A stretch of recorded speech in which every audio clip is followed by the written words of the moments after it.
Hoy el Centro de Estudio de Estrategia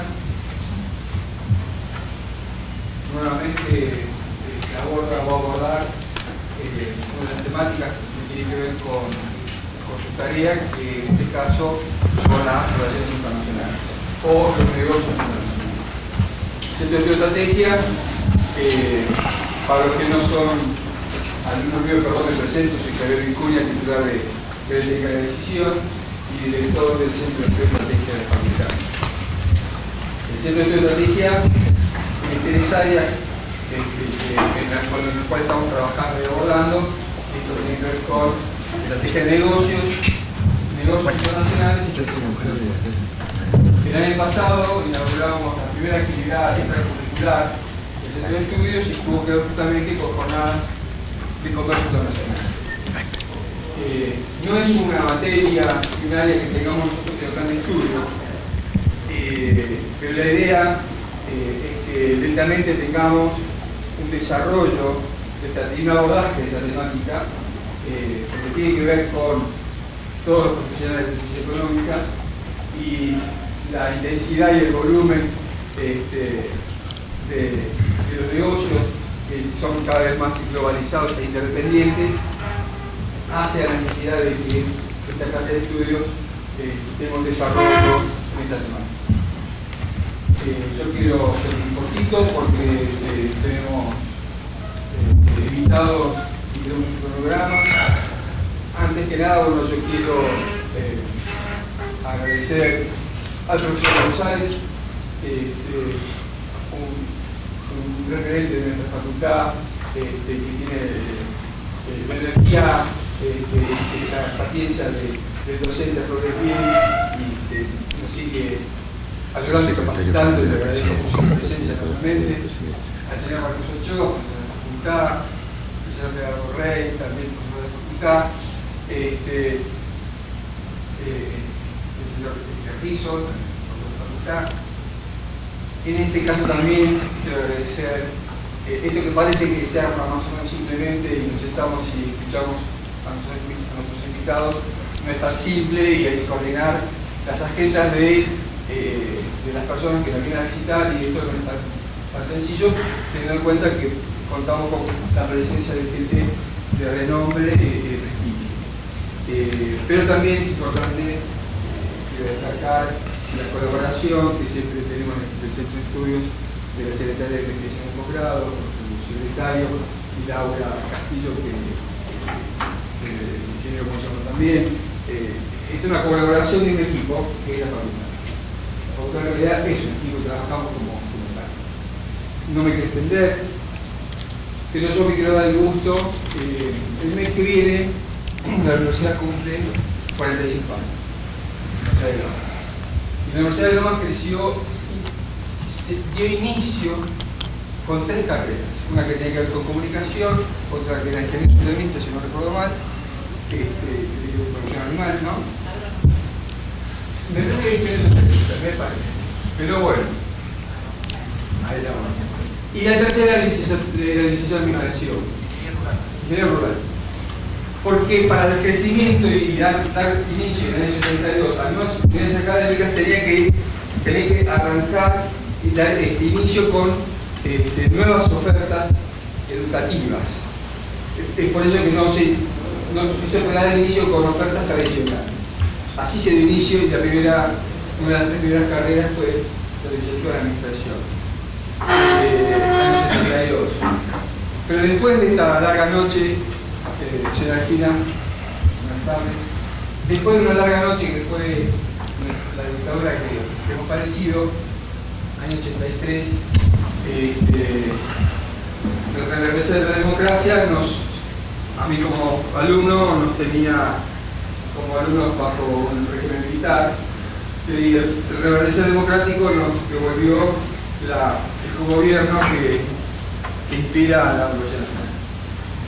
Y a partir del 84 hubo un gobierno de transición, digamos, y el decano de ese gobierno se volvió a la democracia fue el señor Juan José Cossi, titular de esta facultad.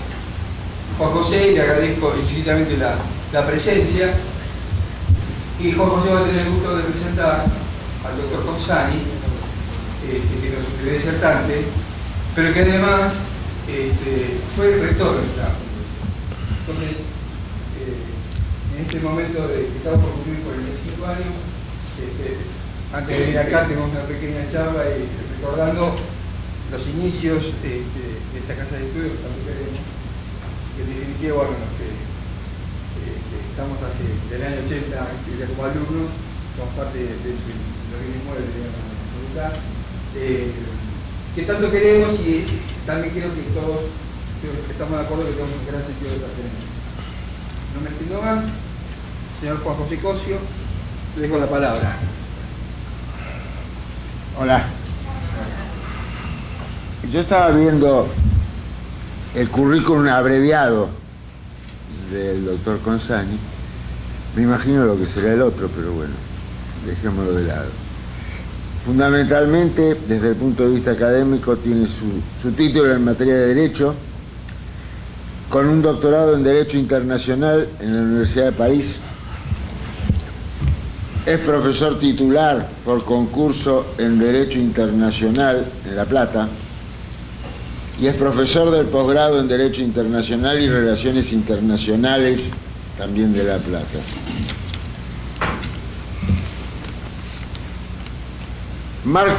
Las cosas que marco es porque, en mi entender, son aquellas más significativas. Participó en la creación y fundación del Instituto de Relaciones Internacionales en La Plata y en el doctorado en Relaciones Internacionales, acreditado, todo esto tiene paso de CONEAU, todo.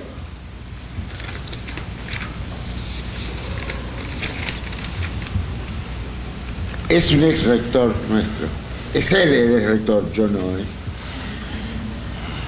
Yo no salí nunca del ámbito de económicas. Es el presidente de la Comisión de Relaciones Internacionales de la Universidad de La Plata y es un evaluador externo CONICET, con lo cual tiene todo un bagaje de investigador.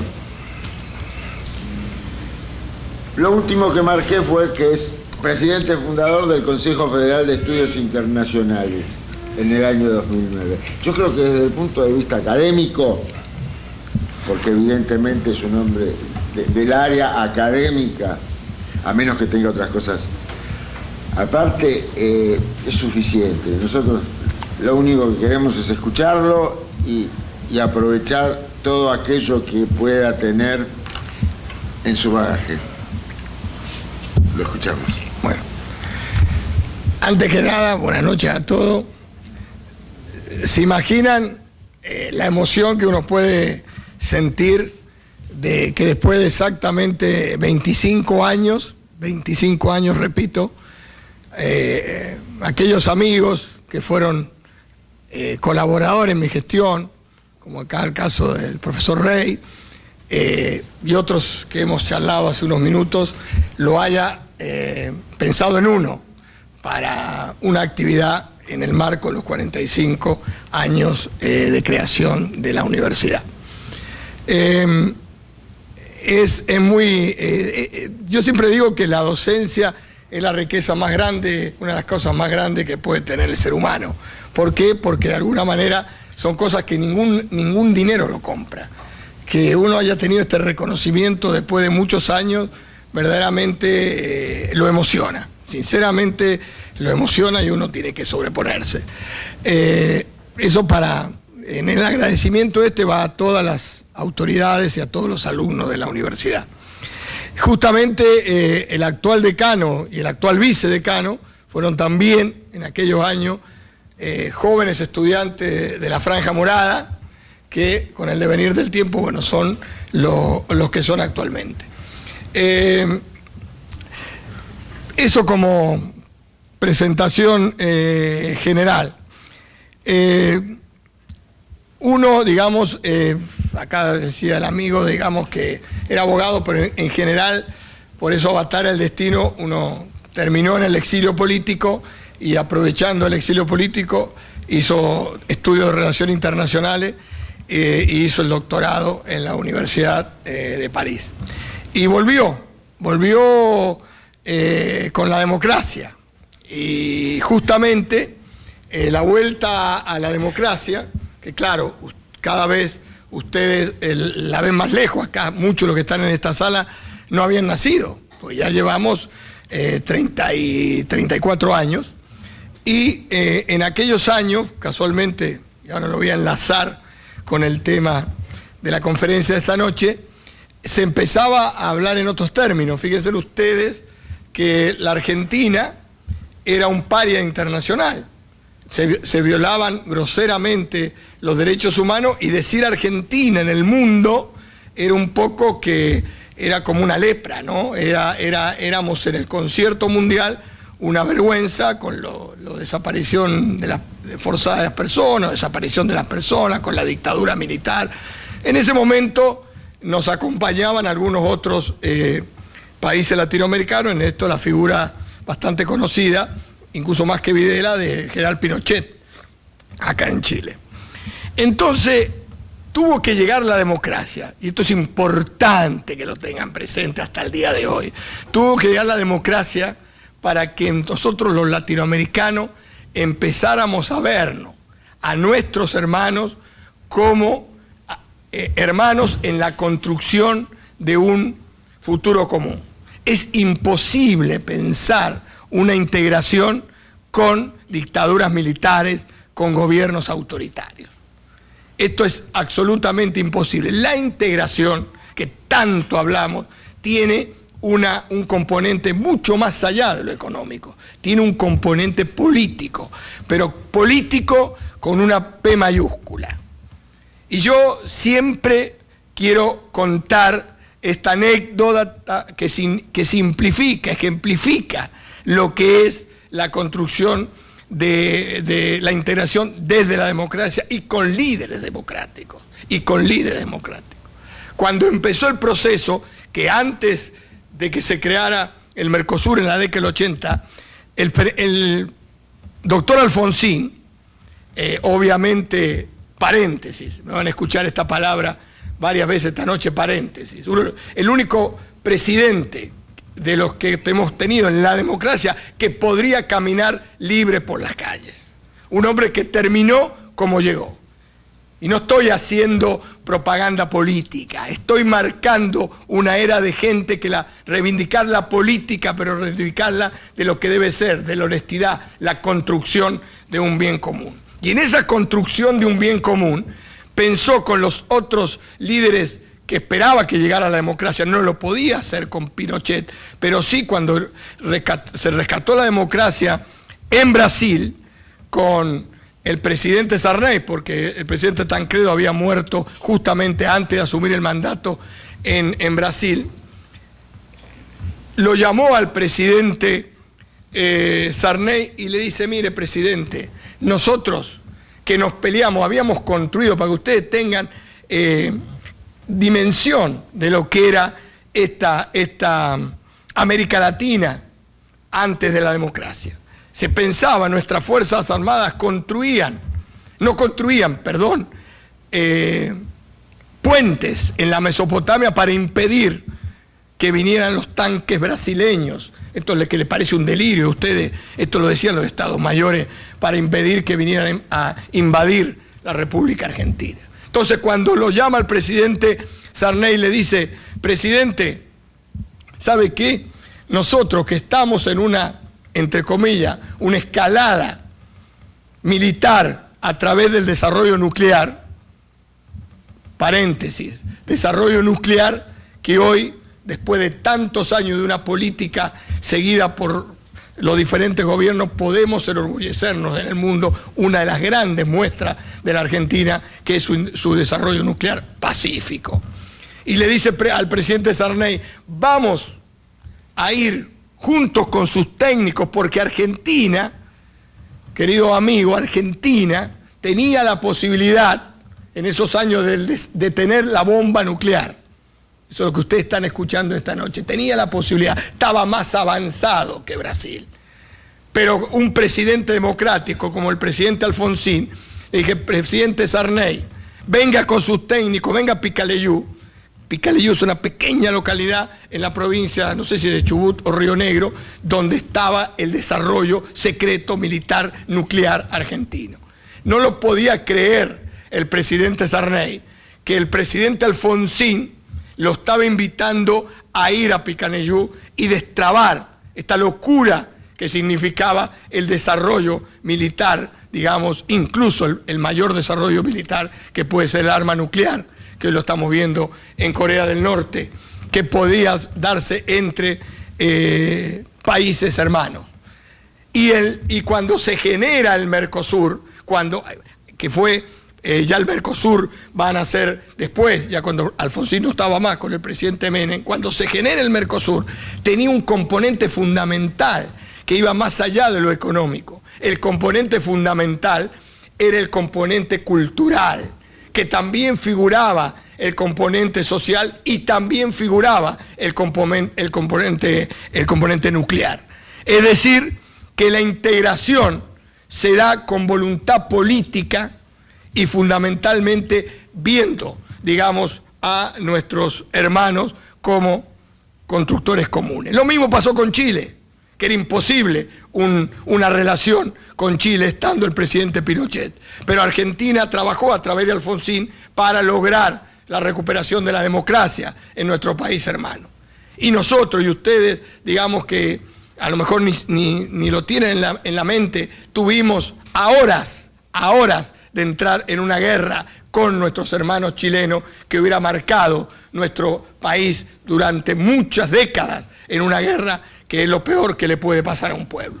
Pero logramos evitar la guerra con Chile en el 78 y fundamentalmente logramos, digamos, avanzar en esta construcción. Entonces, cuando uno habla, digamos, de integración, tiene que partir de que es absolutamente necesario una integración democrática y política.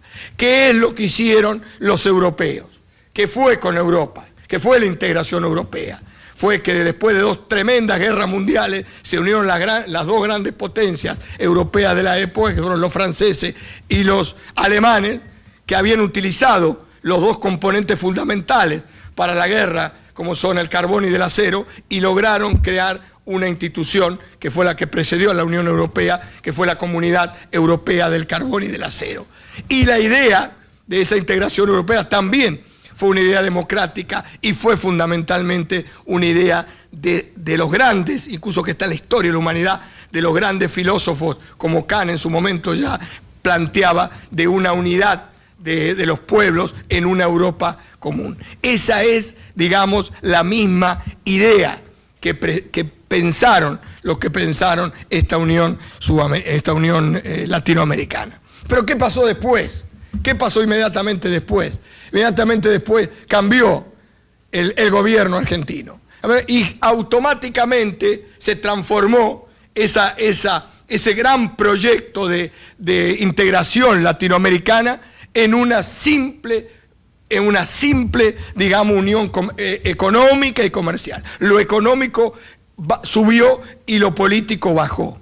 Fueron los que firmaron, digamos, el presidente Menem y el presidente Collor de Mello, los que con la creación del Mercosur crearon esa necesidad de una unión en función fundamentalmente económica y no en una función política.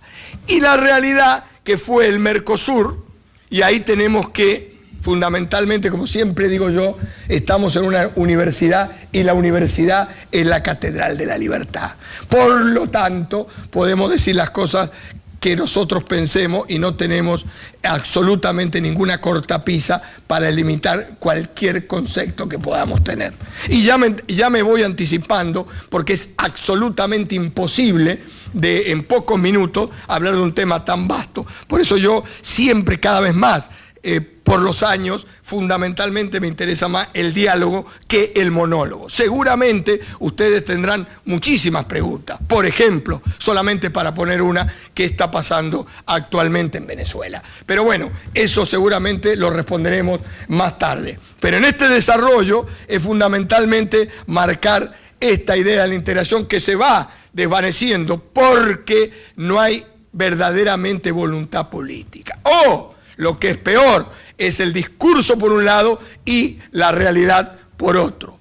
El Mercosur se ha ido en integración, se ha ido, digamos, diluyendo, no significando mucho. ¿Por qué? Porque evidentemente es un proceso de integración que tiene que ver con un proceso superestructural y no hace, digamos, raíces en verdaderamente la integración que da de abajo para arriba. Cuando ustedes le hablan a un europeo qué significa la Unión Europea, y a pesar de la crisis que le pueden hablar coyunturalmente, para un estudiante europeo significa mucho la integración. Significa, por ejemplo, el proyecto Erasmus, que permite que todos los europeos dentro del marco de la Unión Europea puedan viajar los estudiantes, más le exige el nuevo programa de Bolonia que pase 6 meses en algunos de los países que integra la Unión Europea. Y la pregunta es, ¿qué le significa a usted el Mercosur? Por ejemplo, a ustedes estudiantes acá en Loma de Zamora de una universidad, ¿qué le significa a usted en términos concretos? En términos concretos. No entra, digamos, nosotros no hemos creado ni siquiera, fíjense ustedes, un solo ejemplo para que quede bastante clarificado el panorama. Nosotros, con un disparate, casi vamos a un enfrentamiento con nuestros hermanos uruguayos, ¿se acuerdan el tema de las pasteras? ¿Por qué? Porque no teníamos una legislación mercosureña que evidentemente se aplicara y no dependiera de la buena voluntad, digamos, de los países, de los estados. No tenemos instrumentos que fundamentalmente permitan aplicar la norma comunitaria dentro del Estado y que esa norma se cumpla. ¿Por qué? Porque efectivamente los brasileños, nuestros hermanos brasileños, no aceptan la más mínima idea de supranacionalidad. ¿Qué significa la supranacionalidad? Significa que la norma penetra dentro del Estado y no necesita, digamos, la ratificación por los parlamentos respectivos. Dicho sea de paso, la mitad de las normas que se dictan en el Mercosur a través del Consejo de Mercosur, el Grupo Mercosur, no son aplicables dentro del espacio del Mercosur porque los parlamentos nacionales no aplican la norma del Mercosur. Por ejemplo, otro ejemplo más, nosotros estamos teniendo una inflación de instituciones. Salimos del Mercosur y después, por un proyecto brasileño, creamos el UNASUR. Y ahora, después, años posteriores, creamos la CELAC, la comunidad de los países latinoamericanos. Ahora, esta estructura, ¿qué han hecho? ¿Dónde se ha escuchado la voz que condene lo que está pasando en estos momentos, por ejemplo, en Venezuela? Venezuela ha denunciado, incluso Chávez, incluso de hoy, lo que está pasando. Chávez denunció la Comisión Interamericana de Derechos Humanos y el Pacto de Derechos Humanos de americano. Es decir, el tema de los derechos humanos, que es un tema que escarne a nosotros por la dictadura que sufrimos, que fue una bandera fundamental y que seguirá siendo una bandera fundamental porque no puede haber democracia, no puede haber una sociedad civilizada que no respete los derechos humanos. Nos encontramos con que países, incluso que forman parte de un circo más limitado del Mercosur, están denunciando o han denunciado la Comisión Interamericana o el Pacto de San José de Costa Rica. Entonces, esto hay un retroceso gravísimo que tenemos que verdaderamente preocuparnos muchísimo. Entonces, cuando se habla, como el título de las crisis, de los procesos de integración, tenemos que ver que hoy estamos en la crisis más grave que ha sufrido. Estamos verdaderamente en una situación del proceso de aquella historia de Alfonsín hasta hoy, hemos retrocedido enormemente en esta situación.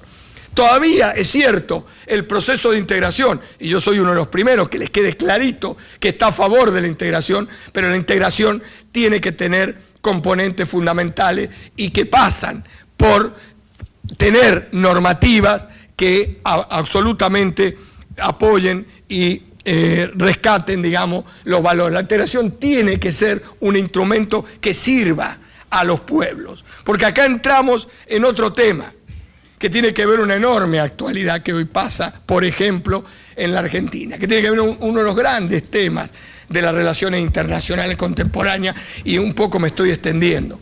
¿Qué pasa con los pueblos? Y acá empieza algo que no se dice. Acá empieza, solamente lo podemos decir en la universidad. ¿Qué son los pueblos? Cuando yo les pregunto a ustedes, en este caso, que lo han visto en el secundario o lo han visto en la clase de Derecho Político, ¿qué es el Estado? ¿Qué es el Estado? ¿Qué me responden ustedes? El versito que saben es la nación jurídicamente organizada.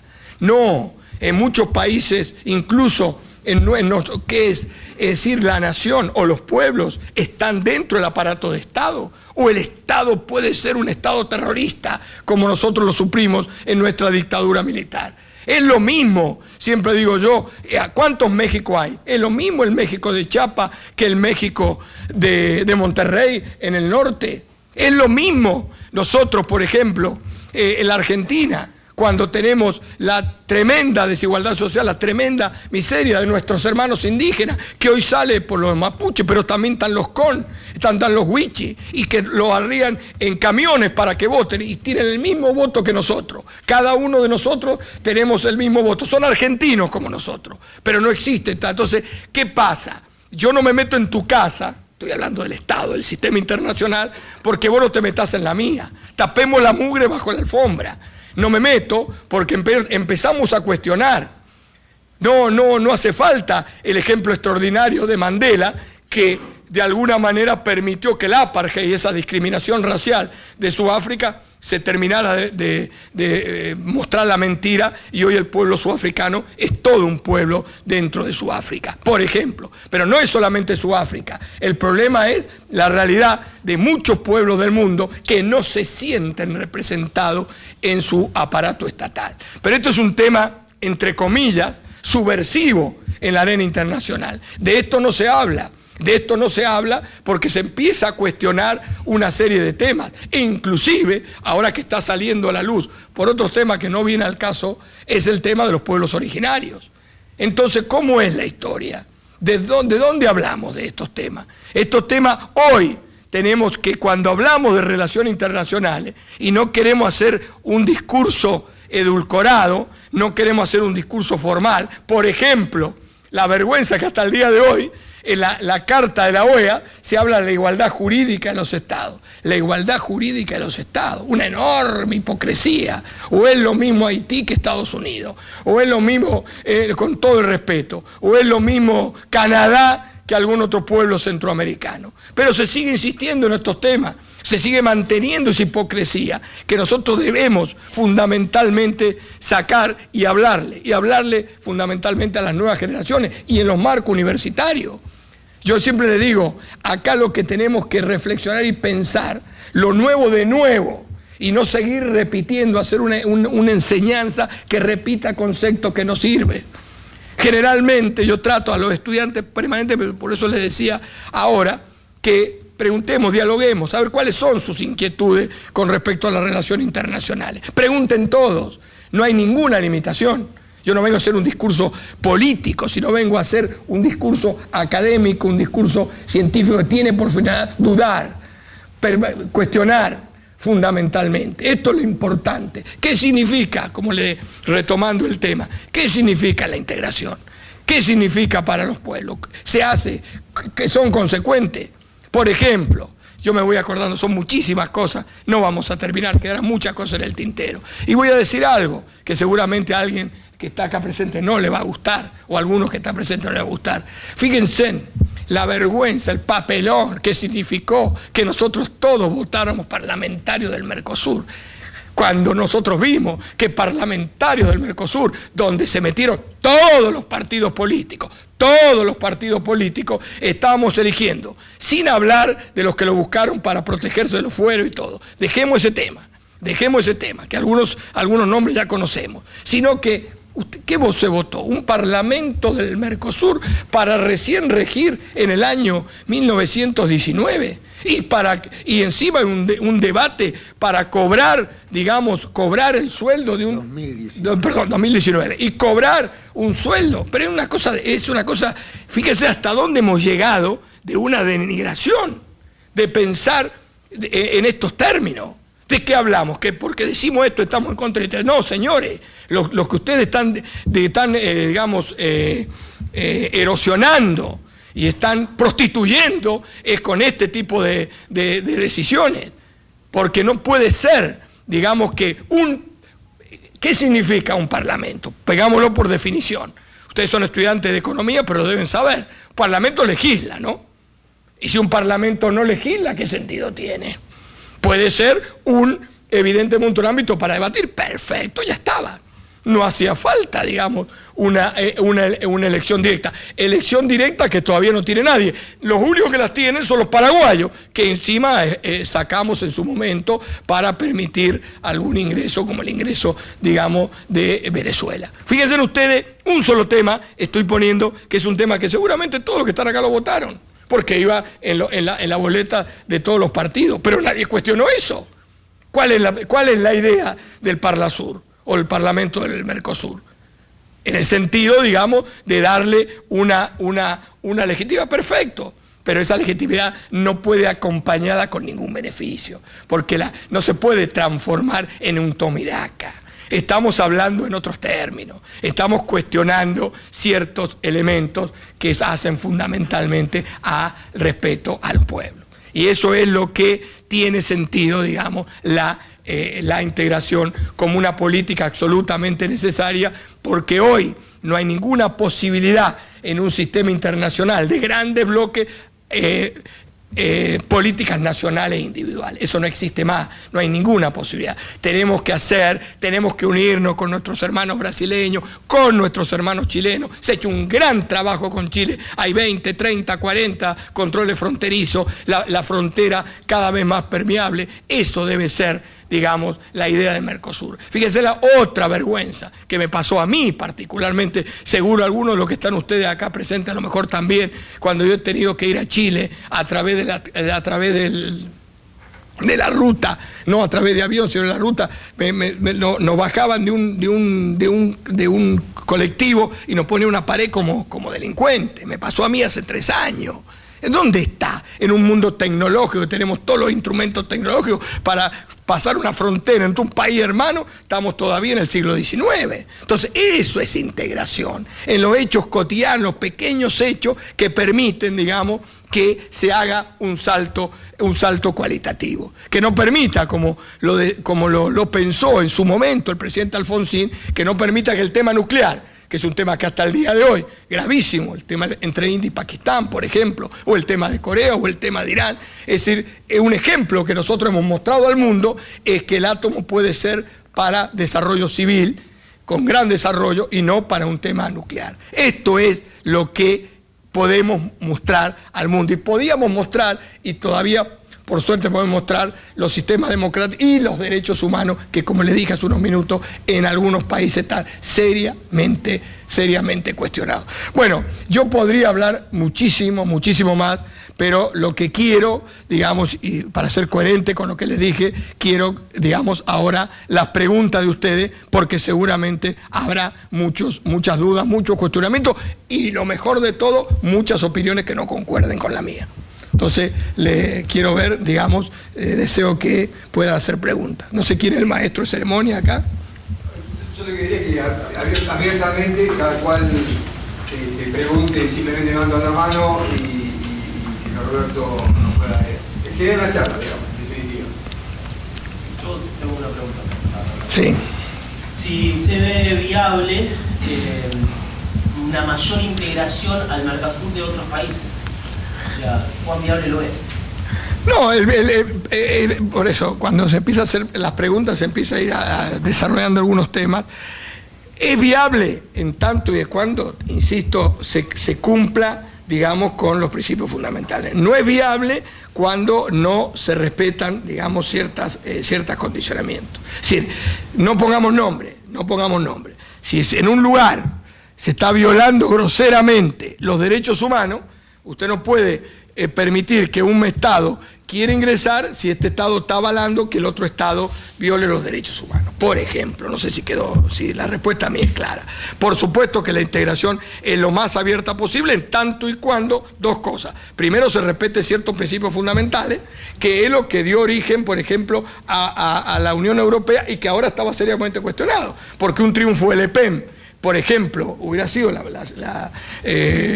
en Francia, o un triunfo de un fascista en Holanda, o un gobierno de extrema derecha, eso no quiere ningún tipo de integración. Evidentemente van volviendo el reloj de historia atrás y van con el nacionalismo con Z que conlleva fundamentalmente a la guerra. Entonces nosotros hemos logrado algo extraordinario, que es esta idea, digamos, de democracia, derechos humanos, y que no podemos no cuestionarla de la manera más severa que hay, porque nosotros, los latinoamericanos, nos costó mucho. Roberto, ¿qué percepción tenemos con respecto a el desarrollo que venía teniendo, el avance que venía teniendo la integración del Pacífico, ¿no? De Sudamérica, que da el Pacífico con Asia, ¿no? Y la postura que pasa a tener Trump, queriendo deshacer un poco esta situación, y la impronta y la influencia que tiene Estados Unidos para cuando da el voto positivo o negativo para algo, ¿no? ¿Qué percepción de avance puede llegar a tener? Bueno, dos preguntas. Una buena, que obviamente era casi de cajón que iba a salir la pregunta de Trump, ya te la respondo. Y la otra pregunta, digamos, es el otro proceso el proceso de la Alianza para el Pacífico. Tanto se habla. La Alianza para el Pacífico es fundamentalmente un proyecto económico. Es fundamentalmente un proyecto económico, hay que tener claro. Por eso se diferencia del Mercosur en el proyecto político de lo que estuvimos hablando hasta ahora. No estoy criticando, estoy diciendo que son dos proyectos que sí pueden, como decía el canciller chileno, me pareció una buena frase, la convergencia y la divergencia. Es decir, podemos converger, pero para que la gente tenga claro, el proyecto, digamos, de la Alianza del Pacífico es un proyecto económico. Vos lo relacionaste en tu pregunta con Trump. Bueno, lo de Trump no voy a decir nada nuevo. Me parece casi, yo no sé qué término, tengo un idioma tan rico que es el español, no sé qué término utilizar, pero verdaderamente es una cosa inimaginable, cualquier analista político puede imaginar que una persona, por no calificarlo, pueda llegar a la presidencia de los Estados Unidos.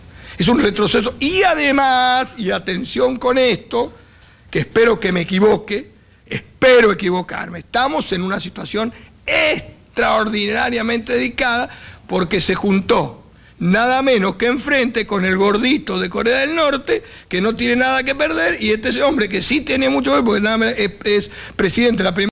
Algo que es importante cuestionarse.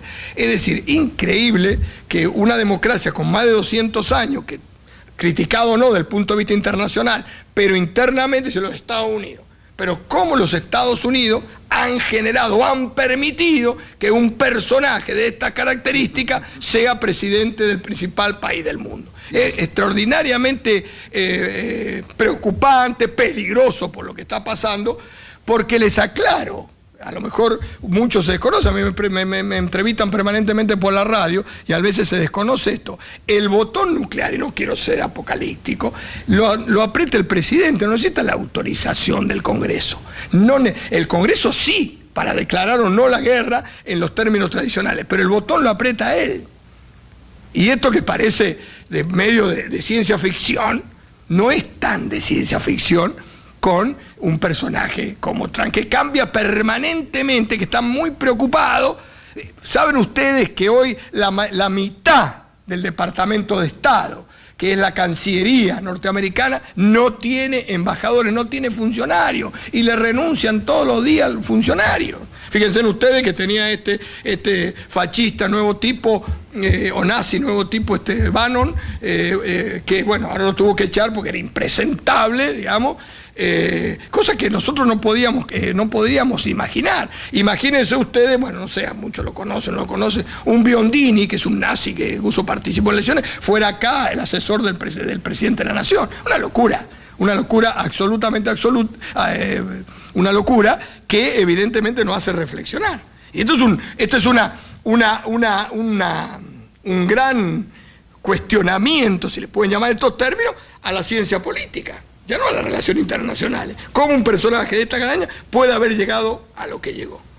Es decir, esto es para responder a tu pregunta. Sí. Sí. Muchas veces cuando se habla del Mercosur, pasa de que su rol de una herramienta de integración en los pueblos de Latinoamérica, o de algunos de ellos, se lo planteó como una herramienta aduanera o una unión aduanera imperfecta. El tema es, ¿cómo podría hacerse para que con las asimetrías que hay en los distintos países del Mercosur, que en algunos casos hasta competimos, pueda ser el Mercosur una herramienta de integración y unidad para el crecimiento, no una instancia en que termine siendo más propaganda que realidad? Bueno, insisto lo que le digo siempre, ahí está el ejemplo suyo que está preguntando cosas muy puntuales. Uno de los temas claves, si vamos al tema económico, es el tema de que estaba en la creación del Mercosur, era la coordinación macroeconómica. Es decir, la coordinación de política. Coordinación macroeconómica que no hubo nunca. Y más, le voy a decir, Argentina y Brasil jugaron con respecto a los más chiquitos, digamos, los más pobres, Uruguay y Paraguay, un esquema, digamos, lo mismo que le criticamos nosotros en relación a los países centrales, Estados Unidos y los países europeos. Es decir, no le dejamos ni vender bicicleta a los pobres uruguayos, por ejemplo. Hay miles de ejemplos. Eso la Unión Europea es una Unión Europea que es un queso gruyère, agujereada por todos lados. Es decir, el problema es que efectivamente al no haber conciencia de esa integración macroeconómica y el discurso iba por un lado y la realidad es por otro. Muy en nuestra cultura. Tenemos un idioma fantástico, una literatura que está en los primeros lugares en el mundo, pero somos poco serios institucionalmente hablando. Entonces, hacemos los grandes discursos, volvemos y hacemos exactamente lo contrario que lo hacemos los discursos. ¿Sí? Por eso la integración es una integración que cada vez se va, debilitando, porque no se va cumpliendo con lo que efectivamente se acuerda. O se trabaja con doble intencionalidad. Es decir, me interesa la integración en tanto. ¿Qué pasó? Es muy claro esto. Así como digo una cosa, digo la otra. ¿Por qué Brasil salta en el año 2000 al UNASUR? Digamos, porque fundamentalmente Brasil pensaba en términos de potencia global. Por eso con los BRIC. Cuando se crean los BRIC, ya el Mercosur le quedaba chico. El Mercosur ya quedaba chico.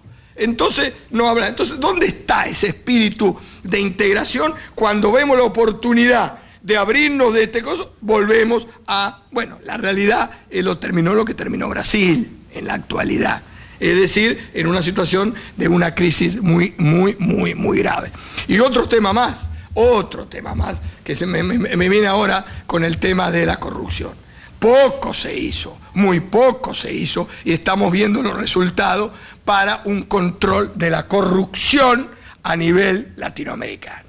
Y si no, veamos el ejemplo brasileño, veamos el ejemplo nuestro, veamos el ejemplo paraguayo, y se salva un poco Uruguay. Es decir, ¿qué se hizo contra la corrupción? ¿Hay algún instrumento fundamental para atacar la corrupción que la que ha, erosionado fundamentalmente a la opinión, que ha dado opinión pública, con respecto a la clase política? Es decir, que evidentemente acá hay temas, asignaturas pendientes que son clave para profundizar los procesos de integración. La democracia, los derechos humanos, la corrupción, los procesos de anticorrupción, es decir, y eso se ha avanzado poco, por eso son los resultados. No habría que agregar el aspecto ideológico también, porque a uno le da la impresión de que, de acuerdo a qué tipo de presidentes hay, se basa un tipo de integración. Cambian los presidentes y me parece que vamos otros, ¿no? No es lo mismo Lula, por ejemplo, que Brasil, o O el mismo en Argentina, ¿no? Con Maxi. Exactamente lo que voy a decir, exactamente.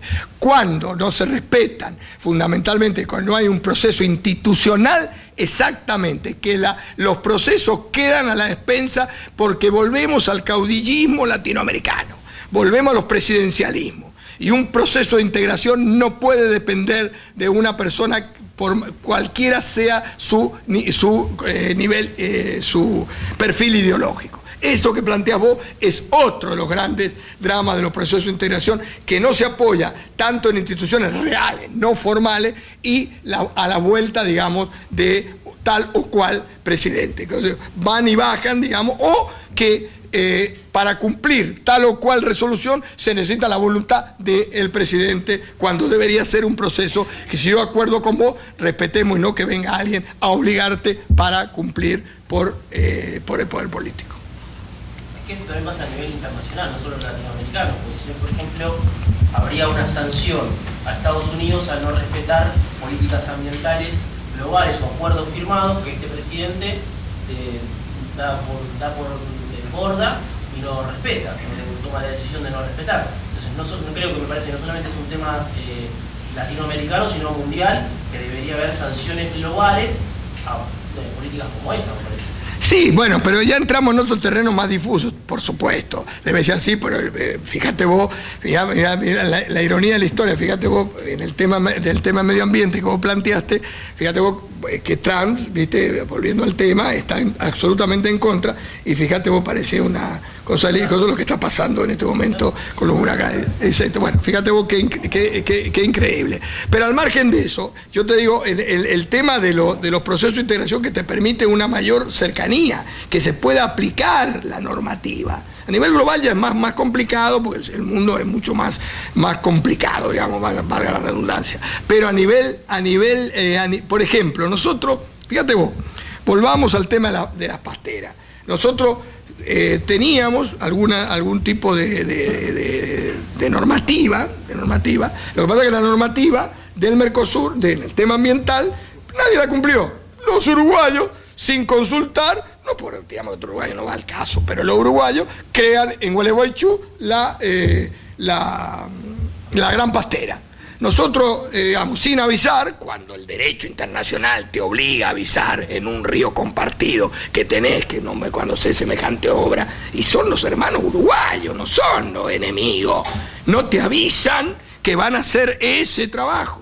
¿Cuál fue la reacción? Bueno, ustedes no sé si se acuerdan, lo van a ver por televisión. Bueno, nos envolvimos en la bandera, hicimos el corsódromo de Gualeguaychú, Argentina muerte. Argentina muerte. Bueno, Argentina muerte, hace un año pasé por ahí, está la pastera vivita y coleando. Y se terminó la historia. Es poco serio. Así que toda una generación, o varias, tienen que sufrir una cosa, digo, los que viven ahí cerca, tienen que sufrir por no respetar o no ser coherente con ese proceso de integración. Ahí tenés un ejemplo clarito, palmario, de lo que es la integración en los hechos, en una seriedad, una voluntad política, y lo declamativo. Lo declamativo va por un lado y la realidad va por otro. Hacemos una última pregunta. El próximo disertante ya está con nosotros.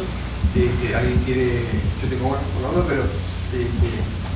Norberto, vos hablaste de Alfonsín, nosotros vivimos esa época, que él basaba el Mercosur más en un proceso político de integración, y después Menem y compañía lo transformaron en un proceso económico y, como decía Oscar, casi un proceso aduanero de que pasen los coches o no. ¿Vos no crees que los equipos que querían trabajar y que fracasaron en cuanto a la integración académica y profesional tuvieron mucho que ver con transformar eso político en económico, que no pudimos? Alfonsín, que decía que un abogado, un contador pudiese trabajar en Brasil, y que fracasaron los equipos de trabajo y que la parte académica no se pudo imponer a la económica. Bueno, otro tema que pones, por eso te digo, es interminable, pero vamos a tener al otro disertante, no queremos, por eso te decía cuando me convocaste que me gusta más lo del diálogo, es para mucho más. Pero bueno, efectivamente, la idea de lo que vos planteás es exactamente otro tema más, el tema de la educación, el tema de los equipos, el tema de que hasta el día de hoy, digamos, tenemos que rivalidar títulos para hacer algo en Brasil, los brasileños.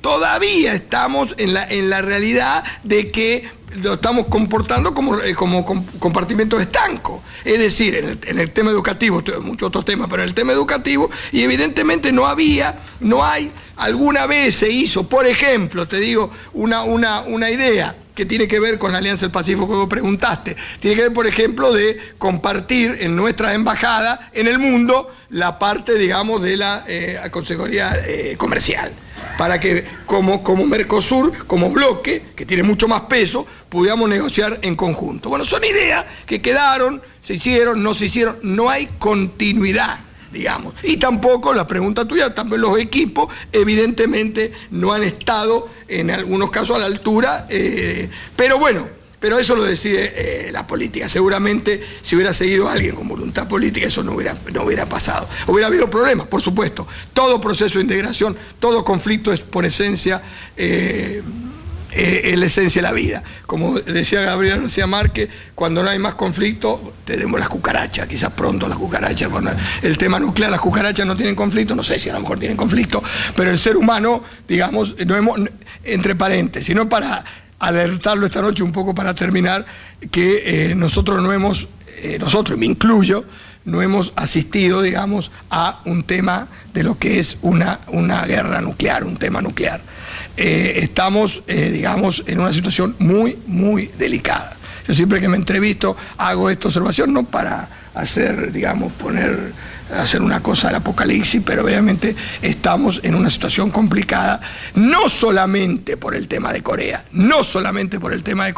sino también por lo que yo llamo, no sé si me sale la palabra, la miniaturización del arma nuclear, que es muy posible que sean utilizados por grupos extremistas. Y ya no van a morir 3.000 personas como murieron en el 2001, sino que puede ser muchísimo más, puede ser una ciudad entera, un pueblo entero. En eso, y hay tecnología nuclear, la tecnología del señor hoy que tiene Corea del Norte, se la dieron, ¿sabe quién se la dio? Pakistán. Es decir, parte de un famoso físico Kam, y la disolución de la Unión Soviética. La disolución de la Unión Soviética permitió que esos técnicos surgieran, digamos, como cuando cayó el nazismo, muchos nazis se refugiaron, algunos los conocen, por Bariloche y otra zona del sur de Chile. Es decir, una situación, digamos, de esta preocupación. Es una preocupación real, no es periodística, no son los medios. Le vamos a dar a Norberto Consani un presente por haber estado con nosotros, Norberto, de certificación, y con este discreto color de regalo, un presente del Centro de Estudio de Estrategia, por haber venido, y le damos un aplauso.